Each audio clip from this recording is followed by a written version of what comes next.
Le monde d'aujourd'hui nous aliène. L'islam devient synonyme d'archaïsme. On ne nous acceptera qu'à la condition que nous altérions notre islam, tel qu'il nous a été transmis par notre bien-aimé prophète, alayhi afdalus salati wa azka taslim. Paix et bénédiction soient sur lui.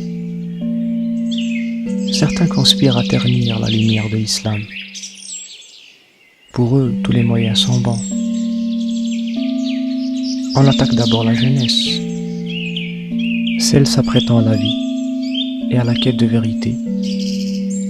On exploite l'innocence qui est la leur et on les assigne à un conformisme en dehors duquel ils se sentiront déchus de la société. Jour après jour, la jeunesse mondiale est assujettie à une recherche assoiffée de validation. Suivre, aimer, commenter et partager sont les piliers d'une nouvelle religion, pourtant évidente, mais démentie et contournée. Jour après jour, nous nous éloignons du droit chemin et nous devenons de plus en plus oisifs. Nous sommes les spectateurs de notre propre nonchalance, les victimes de la résignation. Les musulmans ne seront musulmans que lorsqu'ils décideront de revigorer de sens leur identité musulmane. Ils ne seront musulmans que lorsqu'ils admettront que la sunna du prophète sallallahu alayhi wa sallam n'est pas la meilleure démarche à suivre pour vivre l'islam amplement, comme certains le prétendent, mais plutôt la seule et unique démarche à suivre. Habibuna Muhammad, Nourul Huda sallallahu alayhi wa sallam, n'a-t-il donc pas dit Taraktukum ala al-mahajjati al-bayda, layluha kanahariha, la yazighu anha illa hari. Je vous ai laissé sur une voie éclairée, dont la nuit est comme le jour. Personne ne s'en écartera après mon départ, si ce n'est qu'un condamné. Affranchissons-nous de cette rafla, de cette espèce de distraction morbide qui s'est abattue sur notre Ummah. La peur de s'en émanciper pose problème.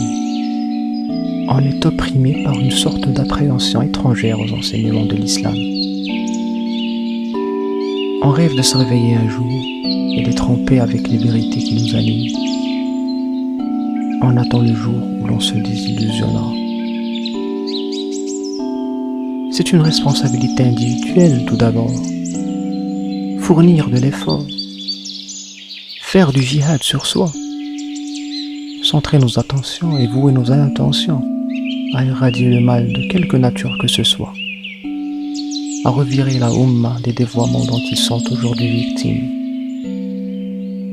Ne plus se taire, ne plus consentir à ce qui nous contrarie,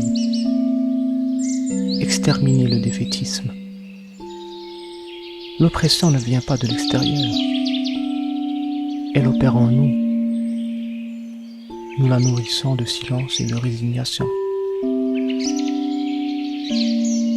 Réjouissons-nous, nous sommes croyants, walillahi alhamd wal minna. L'islam est l'abri où l'on trouve refuge contre les périls de la vie. C'est un don de celui qui donne et n'attend rien en retour. Mais comment plaire à Allah Jalla wa Ala, si ce n'est qu'en suivant son prophète sallallahu alayhi wa sallam. La Ummah s'éloigne du droit chemin incarné par la Sunna et s'interroge sur les raisons de sa perte de force et de cohésion. Et c'est quand même étrange. An-Nu'man ibn Bashir radiyallahu anhu a rapporté que notre prophète sallallahu alayhi wa sallam a dit مثل المؤمنين في توادهم وتراحمهم وتعاطفهم مثل الجسد إذا اشتكى منه عضو تداعى له سائر الجسد بالسهر والحمى. Les croyants dans leur aimabilité, dans leur miséricorde et dans leur sympathie sont tels un corps. Si jamais un membre subit un mal quelconque, tous les autres membres réagissent et la fièvre se répand.